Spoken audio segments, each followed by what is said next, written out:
అలాగే gas stove దగ్గర ముగ్గు వేసి గ్యాస్ స్టవ్ వెలిగించాలి. రోజు ఆడవాళ్ళు గ్యాస్ స్టవ్ వెలిగించే ముందు ముగ్గు వేసి గ్యాస్ స్టవ్ వెలిగిస్తే ఇంటి యజమానికి తొందరగా అదృష్టం కలుగుతుంది.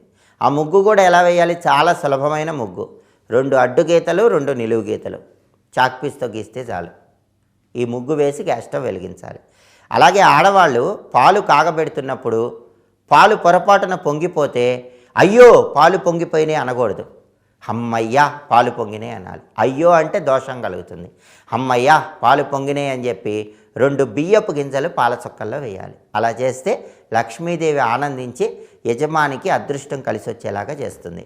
అలాగే పాలు కాగబెట్టిన తర్వాత ఎక్కువసేపు మూత పెట్టకుండా ఉండకూడదు. వెంటనే మూతలు పెట్టుకోవాలి. అసలు ఆడవాళ్ళు అదృష్టం బాగా కలిసి రావాలంటే వంటగదిలో అన్ని పాత్రల మీద మూతలు పెట్టుకోవాలి. వంటలు వండిన తర్వాత మూతలు ఖచ్చితంగా ఉండాలి. అలాగే వంట